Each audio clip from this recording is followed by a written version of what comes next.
Hello everybody, welcome back to my channel. My name is Lottie and this is another humongous book haul.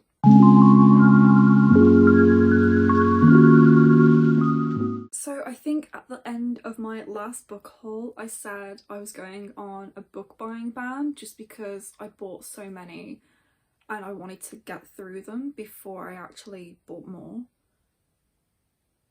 I lied. I'm not sure how many books I have here today, so I'm just going to go count them now. 1, 2, 3, 4, 5, 6, 7, 8, 9, 10, 11, 12, 13, 14, 15, 16, 17, 18, 19, 20, 21, 22, 23. Okay, it's not quite as many as last time. We have 23 books here today to talk about. They're all spread out all over my bed in lovely little piles. In fact, I actually completely forgot there's actually some Kindle books as well, so it's more than 23. So I always say this, I don't want this video to be too long, but it'll probably still be about half an hour, so just grab a snack, maybe a cocktail if you're feeling fancy, or if you're watching this before work, maybe a coffee instead, and just relax and I'll talk you through all these lovely books that I have bought. To get them out of the way so I don't forget about them yet again, I'm going to talk about my Kindle books first. First of all, we have Straight On Till Morning by KJ Sutton. All I know about this is it is a Peter Pan retelling and it is adult fantasy romance. I mostly know of KJ Sutton through Becca and Books' channel. She writes the Fortuna Sworn series, which I'm really interested in reading, but she released this book this year quite recently, so I thought I would pick it up on Kindle and give her writing a go before I dive into the Fortuna Sworn series, but I still have not yet picked it up. I'm hoping maybe I can squeeze it onto one of my TBRs for the end of the year because I am really intrigued to read it. It's got like a bisexual Captain Hook, I think, and I think Wendy is also the main character, so I'm really interested to see what this is all about. And then the other ebook, Kindle book, whatever, I bought was Across the Green Grass Fields by Seanan McGuire. This is the 6th book, I believe, in the Wayward Children series. I feel like I've talked about this series quite a lot on my channel. I've finally all caught up with it. This book follows a girl who goes to a world with centaurs and other hooved mythical creatures. I was about to say four-legged creatures, but not every creature that has 4 legs. This follows a new character that we have not met yet from the previous books. It's just a nice story about her in this world full of hooved creatures. Centaurs, satyrs, I think that's how you say that word. It was good. I don't want to review it book because it's a haul, not a review. The Wayward Children series follows a bunch of different kids who go to like pool worlds and it's like their dream world, and some of them get thrown back and some of them, it's some of the stories I like about them in the world itself. Read it for yourself, you'll see what it's all about. Across the Green Grass Fields was about specifically this world full of hooved creatures. So now moving on to the physical books that I have purchased. We are going to start with 3 books that are all part of the same series, and it is of course the Witchlands series. Blood Witch, which is the 3rd book, Sight Witch, which is book 2.5, and finally Witch Shadow, which is like Marmite in the book community. I have obviously been reading this series for Witchlands Along, hosted by Jodie Ray Reeves, which is why I have been buying them as I've been going along, and I'm finally all caught up. The Witchlands series is really difficult to explain. It's like adult but not adult. It's high fantasy. It follows Safi and Iseult in the 1st book. Safi is a truth witch and she is like coveted for being a truth witch, so she keeps it secret and somehow someone finds out, so she's on the run with Iseult, who's like her best friend, and they are on the run from pretty much everyone, and there's this like political war that is looming, so 20-year truce is coming to an end. But as you get further into the series, that has absolutely nothing to do with what is going on. With the most recent book, Witch Shadow, we are in a completely different frame of mind to what was happening in Truth Witch. All I can say is this series does get better as it goes along. A little bit of a sneak preview for my August wrap up. I really liked Witch Shadow. Everybody else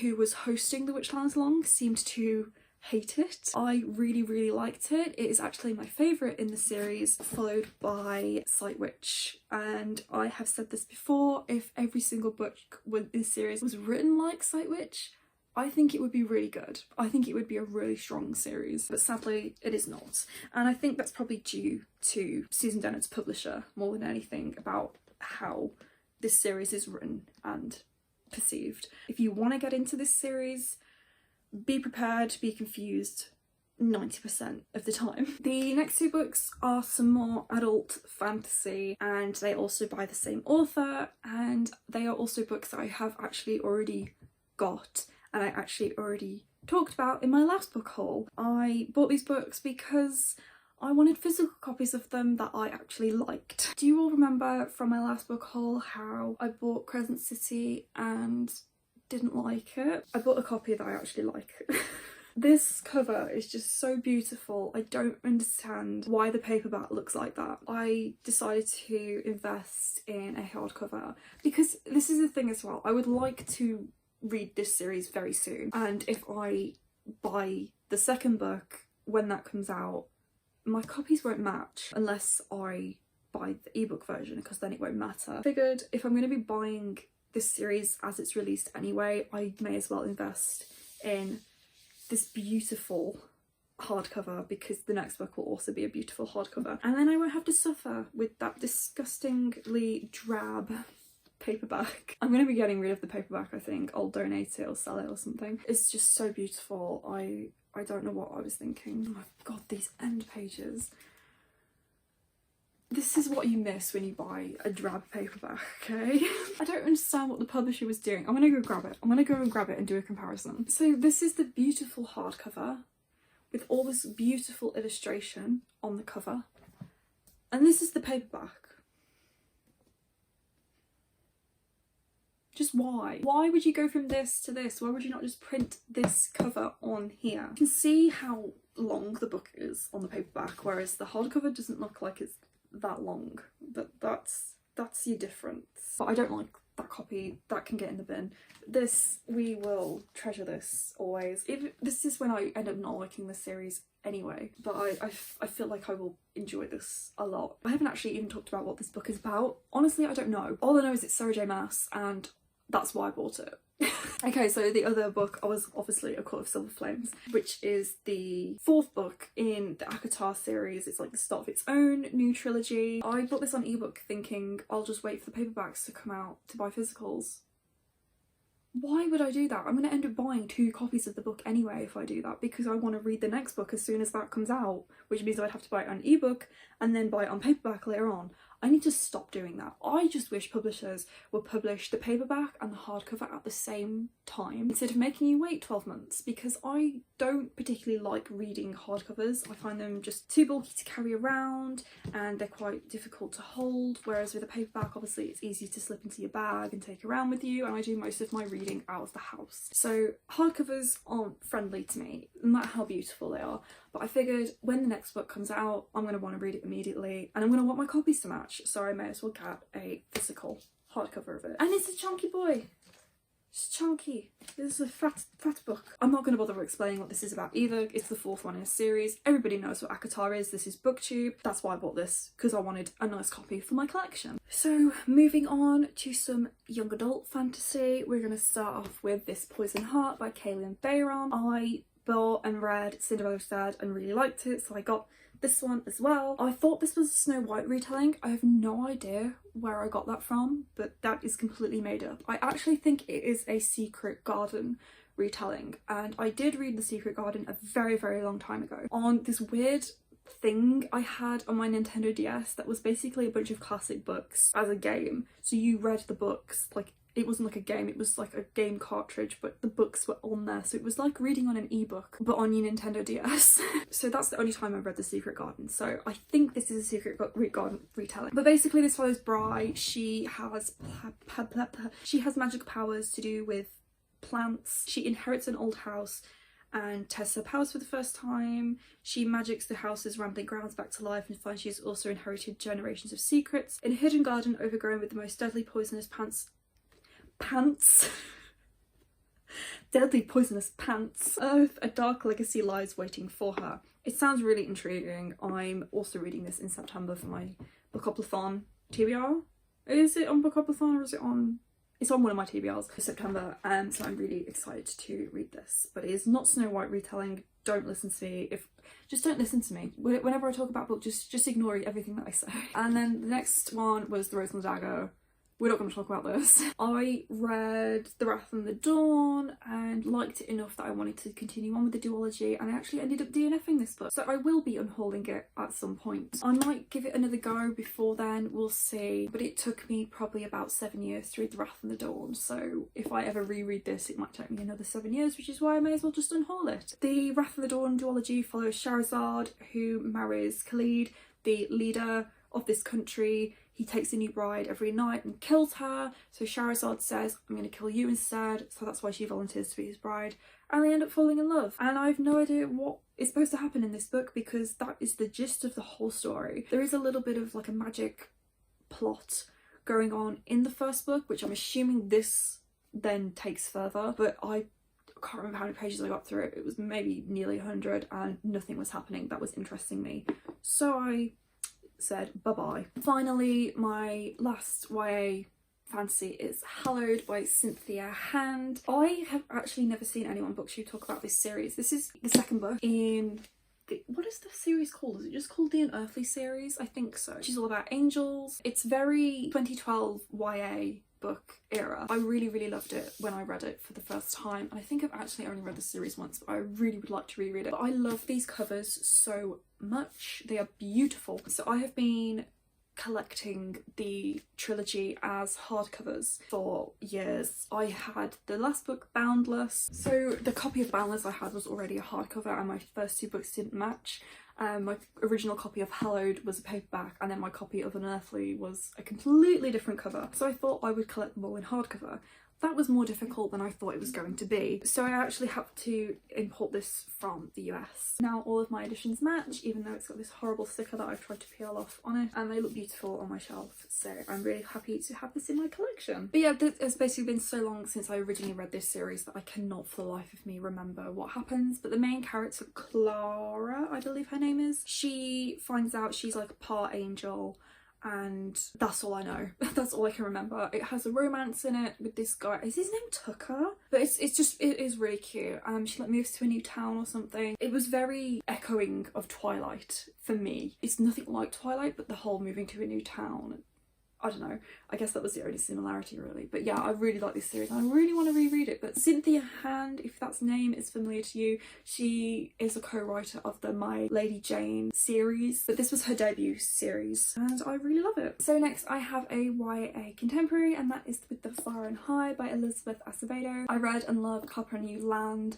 earlier this year, so I wanted to pick up another one of her books. This cover is absolutely beautiful. I love it so much. This follows a girl who I believe wants to be a chef, but she's got a young daughter, and so it's about her like navigating life with her daughter and aspiring to be a chef. I think it is written in verse. I love the floppy paperback, I love the cover, and I can't wait to get to it. I really hope I can stick it on a TBR soon. And then next we have my first comic series that I've ever read, and that is Life is Strange. We've got volume 1 Dust and volume 2 Waves here, and this is by Emma Vieceli, Claudia Leonardi and Andrea Izzo. This is a continuation of the game Life is Strange, and also Life is Strange Before the Storm, following Max and Chloe. What happens after the end of Life is Strange Before the Storm is a prequel to that game, but this is like a direct sequel to the games. It's really hard to talk about without spoiling the games. Basically, Max discovers she has time travel powers. This all happens in the first bit of the game, so don't worry, this isn't a spoiler. Max discovers she has time travel powers. She's gone back to like her hometown for a special like private school. She's an aspiring photographer and she uses these time travel powers to just help her navigate life. It causes like a butterfly effect. Things start spiraling, and at the end of the game there is a particular ending you can choose, and that is the aftermath of that ending. It is sapphic if that is something that interests you. I suppose you could read this without having played the game. It does give you a little bit of an introduction to what happens at the end of the game and the choices that you would have made, but I would really suggest playing or at least watching a playthrough of the game and the game Before the Storm before diving into this series. I think that the 5th volume is coming out in November, so I'm hoping to be caught up for that, but I really like this series. It was really good. So moving on to some middle grades that I have picked up. First of all, we've got Once Upon an Eid by S.K. Ali and Aisha Saeed. This is a collection of short stories all about Eid. It's just, yeah, that's pretty much the gist of it. It was really good. I really liked it. It's got 15 different stories in it. One of them is like a graphic novel slash comic, and they all talk about like different things to do with Eid, and also have different like morals to the stories, I guess. So that's that one. I then also picked up the school. Oh, just chuck it on the floor. So I also picked up The School for Good and Evil by Suman Chainani. This is the first in a series about a school for good and evil. Follows Sophie and Agatha. Sophie wants to be a princess. Agatha, I guess, wants to be a witch. They actually end up being swapped at the school. So Sophie goes to the school for the witches and Agatha goes to the school for the princesses. And I am really intrigued to get into this series because I remember first hearing about it like 5 years ago and I never got the chance to pick it up, and now I have, and I'm excited to see what it's all about. And then finally we've got Rainbow Grey by Laura Ellen Andersen. I picked this up because I got a ticket for the Waterstones event that Gavin from How to Train Your Gavin hosted. You could buy a copy of the book with it that had these beautiful sprayed edges. It came with this cute little postcard and also a signed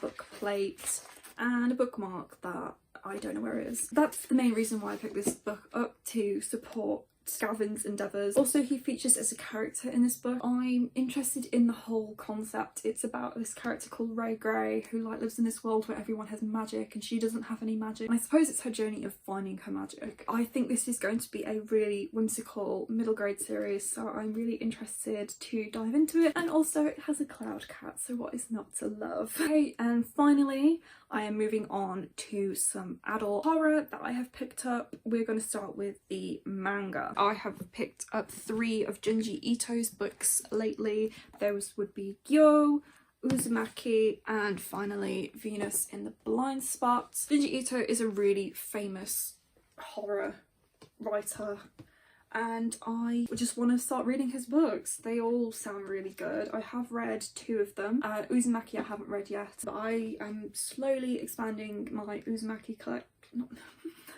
My Uzumaki collection, my Junji Ito collection. Cujo is about a fish that has legs that comes onto the planet, comes out the sea, and more come, and it just spirals from there. Venus in the Blindspot is a collection of short stories. They're all really creepy and kind of gross. And then Uzumaki is about a town contaminated with spirals. It is a chunky book. I'm excited to pick this up. I'm hoping to fit this on to the Spooper film TBR. And finally, I have 6 Stephen King books that I have picked up. If you didn't know, Hodder and Stoughton are re-releasing all of Stephen King's books in anticipation of the 50th anniversary of Carrie, with these beautiful new covers and like rainbow spines. So I collected the first 6 books that have been released for the Chilling Classics collection. I think the next collection comes out at some point in September, so I'm hoping to grab all of them pretty soon as well. So the Chilling Classics is a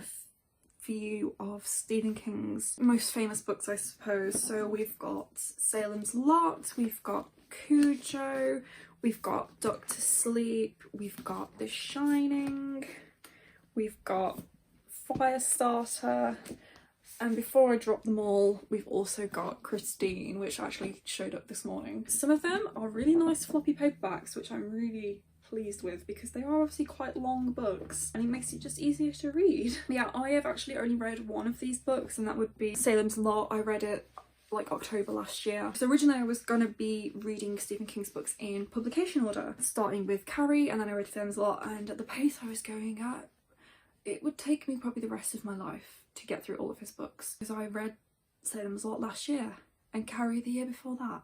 And I was going to read Pet Sematary next, but obviously that's not been released in these editions yet. So I thought I would kick that idea to the curb and just read his books as these collections are released. But they are, I believe, going to all be rainbow spines. So obviously we've got like oranges and green here, but the next few look like they're purple. So I don't know if they're all going to match up or what. I have read Salem's Lot before. Salem's Lot is about a town with a vampire in it, and then we've got The Shining and Doctor Sleep. So Doctor Sleep is basically a sequel to The Shining, and The Shining follows this family who go to stay at this haunted hotel. They don't know it's haunted because the dad, he is going to be the caretaker over the winter, and he basically goes insane. I'm pretty sure everybody knows what The Shining's about. Like, there's a really famous film based on it. And then Doctor Sleep is a sequel to that, following the son from The Shining as an adult. And then the next three I don't really know that much about. So Cujo is about a dog,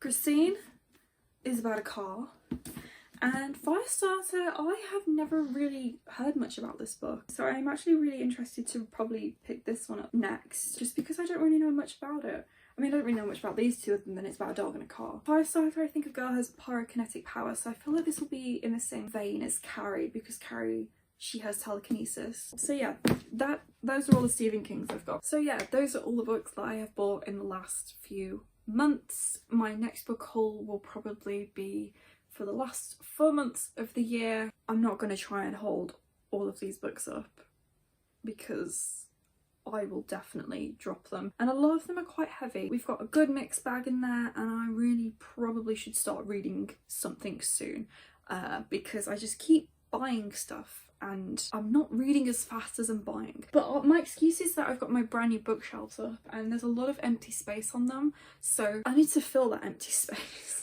Thank you all so much for watching. If you have read any of the books that I mentioned today, please let me know what you thought of them in the comments. I will see you with a new video soon. Bye. Peace out.